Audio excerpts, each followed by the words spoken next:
Limp Bizkit suing Universal Music, seeking hundreds of millions of dollars. I wasn't expecting Universal to come back in this way. They get vicious in this motion to dismiss. I'm just like, ooh. I mean, it's just like you're getting punched as I'm reading through this. I feel kind of bad for the band. So on the last Limp Bizkit video that we did, we covered their lawsuit. Limp Bizkit suing their major record label, right? Universal Music, and then of course Interscope. Essentially, they're seeking hundreds of millions of dollars in copyright infringement, statutory damages, but also asking for what's called rescission. They were asking that their contracts be undone and they want to be free. They want to own their music again. So there was a lot that we covered. If you want to watch that, okay, go check it out. But in any case, we have an update. So Universal has responded, and they have responded with what's called a motion to dismiss. So they've come in and they go, oh, hell no. We think your entire lawsuit needs to be thrown out, and they're going for the throat. All right. So I actually have the motion to dismiss. I'm in fact in the process of working on one of these for one of our clients. So let's go through it together. But first, let's start here. So just the quick overview. Fred Durst and Limp Bizkit's $200 million lawsuit over alleged unpaid royalties is based on a fallacy, says Universal Music in motion to dismiss. Okay, so let's see. In a motion to dismiss, which was filed on Friday, Universal writes that Durst's complaint is based on a fallacy and should be dismissed with prejudice. They get vicious in this motion to dismiss. Us attorneys have a tendency to pop on in with our responses and be a little aggressive, but you'll see what I'm talking about here in a sec. So Durst and Limp Bizkit sued Universal last month, claiming that the major music company, quote, designed and implemented royalty software and systems that were deliberately designed to conceal, including plaintiffs, royalties, and to keep those profits for itself. So in other words, in the complaint, they talked about just the process of how Universal has their actual accounts set up, and they're like, look, it's not just Durst, it's not just Limp Bizkit. We're doing this on behalf of everyone who is signed with Universal. We're like, we think that you are literally making your system so complicated, and there's so much paper that we have to file and submit and do all this stuff that it's impossible for us to even get into the account. And so we think you're doing this because you don't want to pay us. And so in the complaint, we basically covered and just said, well, us as Limp Bizkit and our legal counsel and our business manager, we started poking around. And then lo and behold, Universal popped on up and said, well, actually, guys, it looks like you have two accounts here, right? In one of them for Limp Bizkit, there's like over $1 million in royalties. We're going to pay that to you. And so they're like, we caught you. And now you're saying you're going to pay us because it's too late. Sorry, not falling for it. We want our contracts canceled. We want damages. We want royalties. We want everything. Okay, so that's essentially what we covered in the complaint. The band's original filing, which we covered already, claimed further that their, quote, discovery of Universal's design flaw, so how the royalty software, it's systemic and it affects not only Limp Bizkit, but possibly hundreds of other artists. It added Universal's creation of such a system, while holding itself out to be a company that prides itself on investing and protecting artists, makes plaintiffs' discovery of Universal's scheme all the more appalling and unsettling. And something that I shared is I had a legacy client, so meaning the estate who represented the Legacy Act, and they were just trying to collect their royalties from Universal. And it got to a point where our law office ended up just helping them like setting up the account and getting in it and all that because it really was very complicated. The complaint states that Durst never received royalties from Universal, despite Limp Bizkit having sold more than 45 million records since the band's signed in 1990s with California indie Flip Records, with distribution from Universal's Interscope. I mean, that's quite the headline, right? I mean, that caught my attention on this case. So like, you're telling me Limp Bizkit, according to them, has never received any royalties whatsoever. That's pretty shocking. And so part of the speculation is, well, if that's the case, and if everything is on the up and up, it would have to be the case that the record label has incurred so many costs in marketing and touring and merching and whatever that they have not recouped. Because the way it works is that labels are the glorified bank. They pay the money on behalf of the artist. They have the deal, they have the contract, And it says, us as a label, we get to pay ourselves back first. Okay. If we don't get paid back, then we're not going to pay you royalties. We're just going to keep collecting from the revenue. And Limp Bizkit, is like, not sure that's the case since the 90s, our success, and even they were focusing on recent, just kind of resurgence of the band's popularity. So again, this was all in the original complaint. Okay, so according to, this is a motion that we're going to take a peek at, which was filed by the lawyers for Universal on Friday. Communications between the business manager and the senior director of royalties in Universal said that the business manager basically knew what was going on. But let's do it this way. Let me actually pull up the motion to dismiss because I'm just like, ooh. I mean, it's just like getting punched as I'm reading through this. So I feel kind of bad for the band for a bunch of reasons. This is the defendant Universal's notice of motion to dismiss. So we see the attorneys up here. We see Durst, we see the band, right? Defendants are Universal. Okay, so they go, this is our motion to dismiss. We have a hearing that's coming up in January. So they do the whole, notice up here in the top. So let's go here. So this is the memorandum of points and authorities. Plaintiff's complaint. So again, Limp Bizkit's complaint is based on a fallacy, right? A misunderstanding, a lie. Plaintiffs contend that Universal designed and implemented royalty software and systems that were deliberately designed to conceal artists, including plaintiffs' royalties, to keep those profits for itself. So basically, we're going to make it so difficult for you so that eventually you'll just give up and we'll keep the money for ourselves. But the very communications, and this is where I'm like, ooh, the very communications with plaintiff's business manager upon which plaintiffs rely eviscerate this claim. Oh boy. Those communications, reflected in an email string incorporated by reference in the complaint, show that over a year earlier, the senior director in the royalties department at Universal had unilaterally and affirmatively reached out to the same business manager. This was a big part of it. They go, it wasn't until we got our business manager on the case. Because I was like, oh, it was the attorney, the hero came and did the thing. No, what they said in the complaint was that the hero was this business manager. And so the business manager was the one that went poking around, got the account set up and all this stuff. So now what Universal is saying right out the gate, they're like, yeah, that guy who's you said is your hero?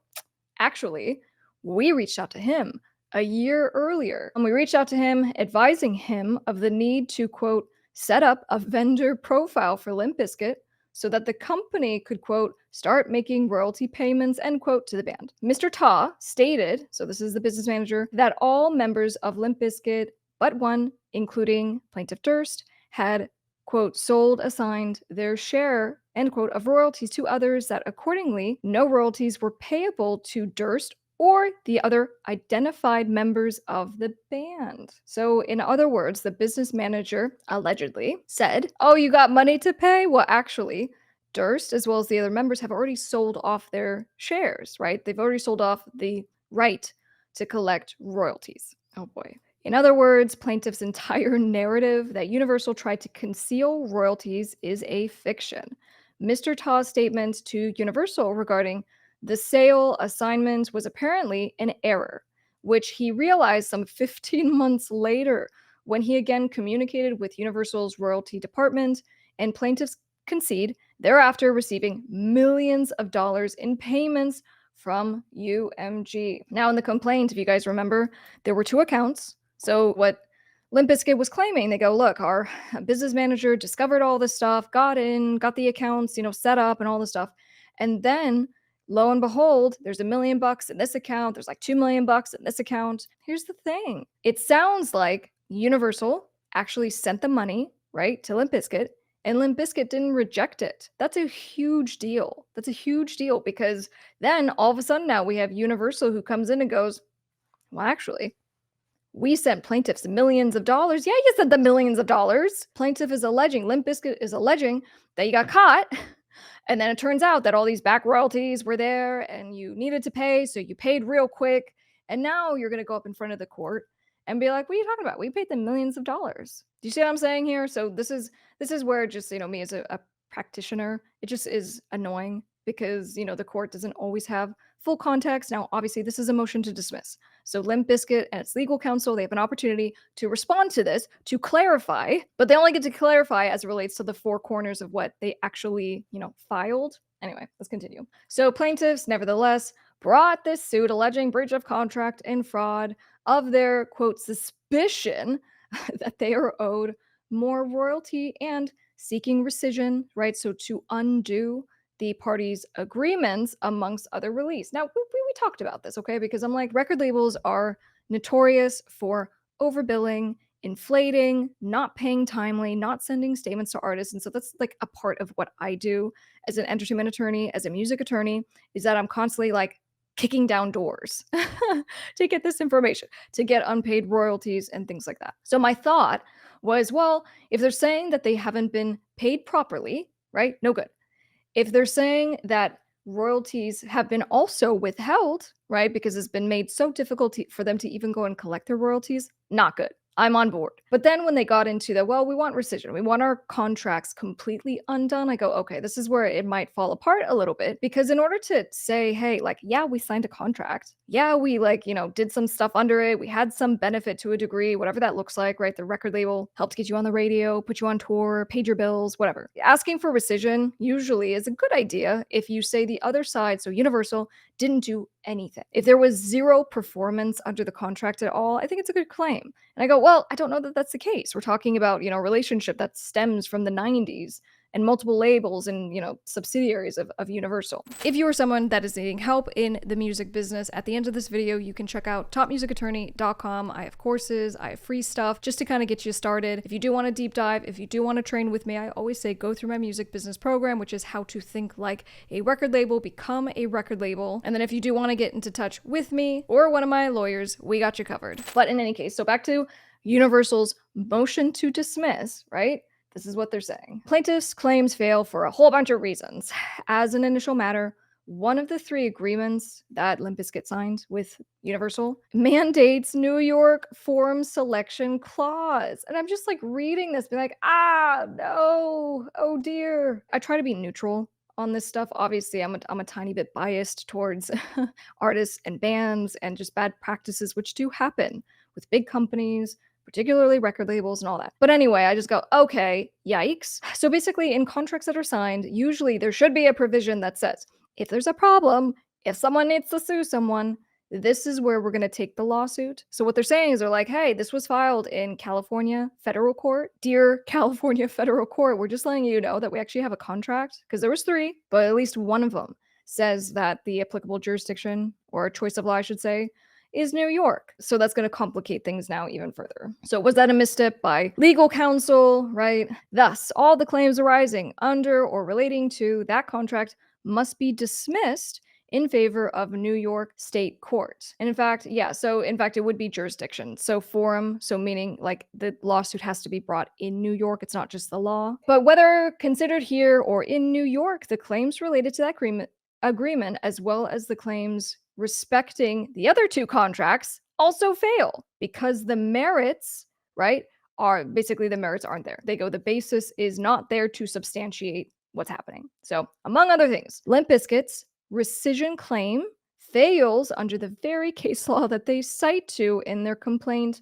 On the facts here, rescission is available only if there is a total failure in the performance of the contract. So, right, that's what I just mentioned. Did Universal do anything that it was supposed to do under the contract, or was it this total failure? They didn't do anything whatsoever. Because if you sign a contract with someone, they go, hey, I'm going to pay you $5,000, and in exchange, you're going to write me a song. You pay the $5,000 and the person never writes the song. Well, we can go and say we want to void the contract because you literally never did anything. And then also I want the $5,000 back. So it's, it's a proper legal theory. And then here they go again. And plaintiffs concede to receiving millions of dollars in payments from Universal. As to plaintiffs' breach claims, plaintiffs' suspicion that they are owed more royalties than Universal has already paid fails to satisfy the pleading requirements under Rule 8, and plaintiffs' fraud-based claims are subject to dismissal as both merely duplicative of plaintiffs' untenable breach claims. And because plaintiff has failed to satisfy the pleading requirements of these different rules.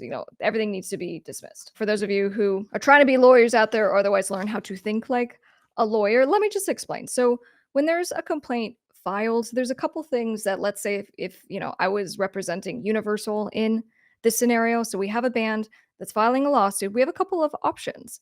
And some of those options include that we can answer, right? We've covered a lot of different answers on this channel and we go, this is what they said, right? They're admitting this, they're denying this. But before you answer, you can actually file this, which is a motion to dismiss. So you go, hey, court, I'm saying that as a matter of law, as a matter of there's something fundamental here that they're saying that I can prove based on just their complaint is wrong. And so a lot of times it might be something like jurisdiction. So, hey, Your Honor, this can't even be in this court. There's no jurisdiction. You can't hear this case. So you got to kick it out. So the court's like, all right, well, I'm not going to look at the facts or try to make a determination.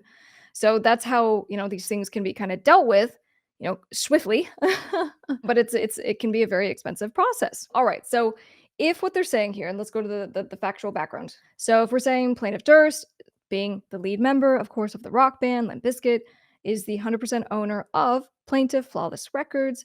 Plaintiff's claims revolve around 3 agreements. 2 of those agreements involve production, creation, distribution of different records for Limp Bizkit. Okay, so this started in the 90s. And at the time, there was Flip Records Incorporated.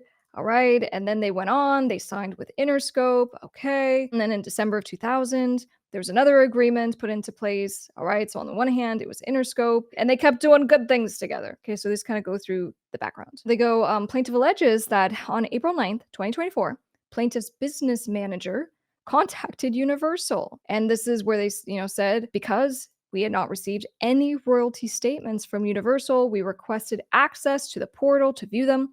The business manager to whom plaintiffs refer is Paul Ta of Level 4 Music Business Management.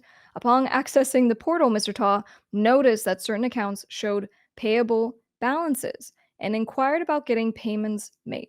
Plaintiff acknowledges that Universal subsequently made the payments showing as owing. So I just go back to lawyers have so much responsibility, and it's the responsibility to protect their clients, to make sure to properly advise their clients. And so I don't know if this was a misstep, but the fact that if Universal sent payment, and I don't, what, look, if they have your account and they just send you money and it appears in your account, I don't know the process for the reversal, depending on, the banks, everyone's different. But typically we try to legitimately do that because we do not want someone to be able to say, well, I sent you this amount of money and you accepted it, because it infers all kinds of things. And then, there's the question about the jurisdiction. They said it's only one of the contracts says that it's New York. So, what was funny is that they go, and in fact, let me try to find it. They basically, the attorneys for Universal say, we understand that obviously it would be more efficient to hear all the contracts and all the issues in the same case, in the same court. But they go, well, the parties agreed in these different contracts to different jurisdictions. And so they're like, they knew that this was going to be a pain in the ass and they agreed to. So therefore, we're asking that the court respect that, which isn't a bad argument. So look, let's go to the payments here. They go on August 26, 2024, Universal paid Limp Bizkit $1 million and a whole bunch of change in back royalties. The following day, Universal paid Durst's label, Flawless Records, over $2 million in back profit participation. For me, I'm like, I hope either Limp Bizkit has done or is in the process of doing, and hopefully we'll get to it if this case is not dismissed at this stage, a formal forensic audit. So it's not just an audit. We're not just hiring a CPA. We actually get someone who is a forensic auditor to go in and look at the books, because that would be like, these are all the questions that I have. I go, okay, I'm so glad there's money in the account, but I want to know. So 3, I guess, what do the original agreements for Limp Bizkit say? As far as transparency, was Universal supposed to provide itemized accounting? That, questions 1, 2, and 3. And then once we have royalties, I'm like, okay, so there have been monies made. So you're telling me that Limp Bizkit just recently recouped? I mean, that's really what we're saying here.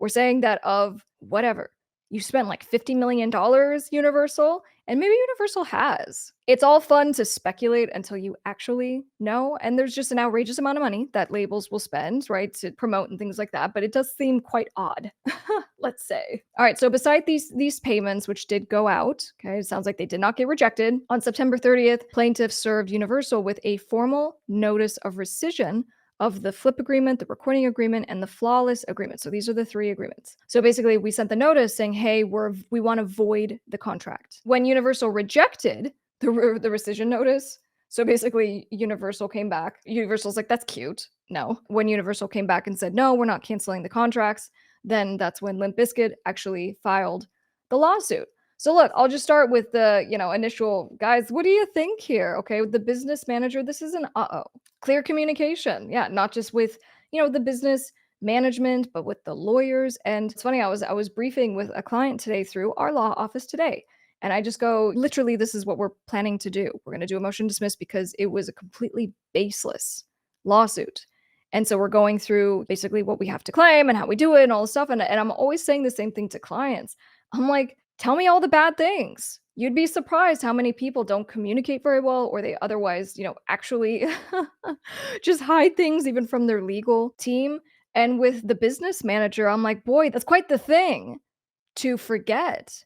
And, I'm not saying that he knew and he does remember and then he just didn't mention it. Let's hope that's not the case. So, yikes all around. I'm going to continue tracking this because this is interesting. I wasn't expecting Universal to come back in this way, and they're just kind of going for the throat because, again, they're saying the merits of this don't work. We don't agree. And they get into it a tiny bit. Let me at least touch on that before I end this. So just so you guys can see, in case you're curious, so in these motions to dismiss, we go through the standard. It's a 12b6 motion.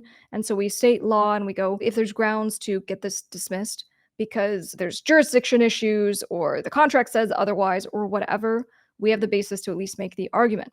So here's the argument. They go through and they go, well, number one, at least part of this has to be brought in New York, in a New York court, I should say. I think I so I highlighted this for you guys. This is where they go, the parties explicitly agreed to 2 separate forum clauses and knew that this circumstance would occur. The parties must now deal with the problem they created with 2 different lawsuits proceeding in 2 different forums. So the whole, Your Honor, we don't even care that this is going to cost more because now we have to get an attorney in New York, file again. We have the attorney in California, going to continue with that. We don't care. I mean, it's not a bad argument. It's kind of bad for both sides, but guess who has more money to pay for this? Of course, it's going to be Universal. And I bet you the collective $3 million that Durst and the band received is, going to go to their lawyers really fast. Okay, so they go, these are the reasons, rescission fails because there was not a total failure by Universal. Universal at least did something, okay? And so they go through the analysis. We also paid millions of dollars to Limp Bizkit and they collected it, they've benefited. And so they just, obviously, just lots and lots of argument